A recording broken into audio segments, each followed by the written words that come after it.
Grocery store carrots are cheap, but they don't taste anything like this. Homegrown carrots are sweeter, crunchier, and so much better for you. And you can grow them from seed right where you live. In this video, I'm going to teach you how to go from seed to harvest in less than 70 days. So you can grow your own carrots at home this year. I'm on a mission to debunk the myth that you've got to be a farmer or have grown up on a homestead or have a degree in horticulture in order to grow your own food. So I'm making an entire series on making gardening easy. And this is one of the easiest things that all of us can grow.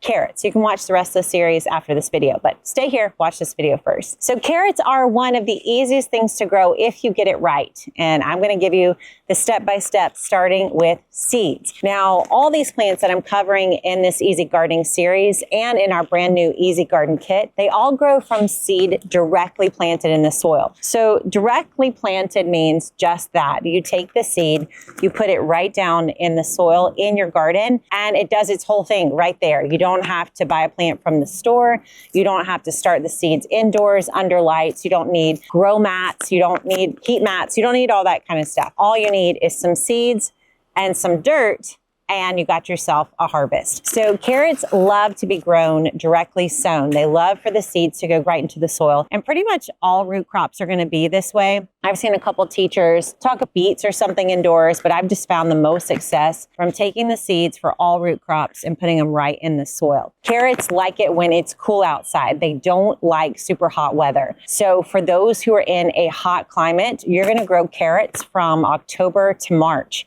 If you have like a mild winter, not a lot of frost, carrots can be growing in your garden from October to March. If you are in a mild climate, you can grow carrots in the spring and in the fall. So we're talking like February to May, and then August to October, November, December. And then if you're in a cold climate, you're going to grow these in the middle of spring and in the middle of early fall. You might even, if you're like cold enough, you can grow carrots through the whole summer.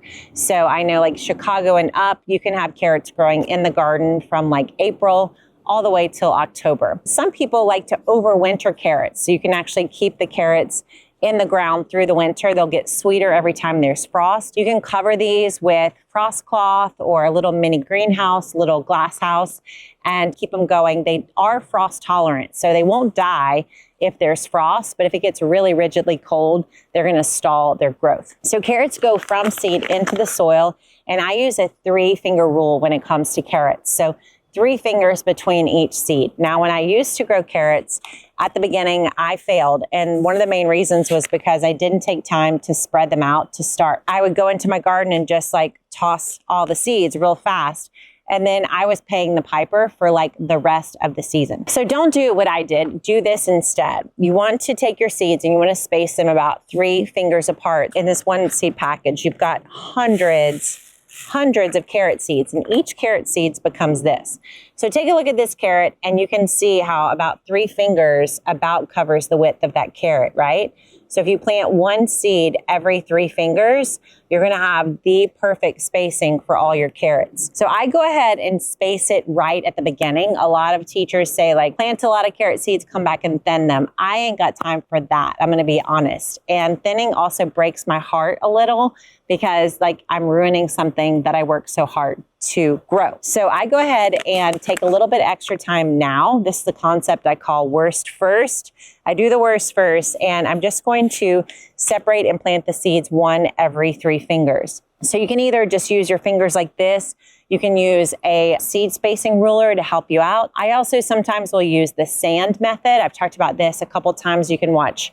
I'll put a video underneath, but I'll take seeds and mix them up with coarse sand, and that helps me spread out the seeds when I'm planting them. Now, I've done a couple things. I've done carrots all in one bed and had a ton of success that way. The only thing is, in that case, I kind of get more carrots than I know what to do with. So another way I like to do it is just planting carrots in rows underneath taller plants. So like in this situation, I had tomatoes growing on the arch trellis, and then I just had a row of carrots right underneath the shadow of those tomatoes. So that's a way you can do it too. Either rows underneath tall plants, or you could do it all in a box all by itself. So once you plant your carrot seeds, The trick here is you can't let them dry out. You can't. This is the hardest part of growing carrots. Every other part is easy, like I said. You have to make sure they stay moist. They cannot dry out. When you plant your seeds, you want to cover them just barely with a little bit of compost right on top, maybe a ½ inch.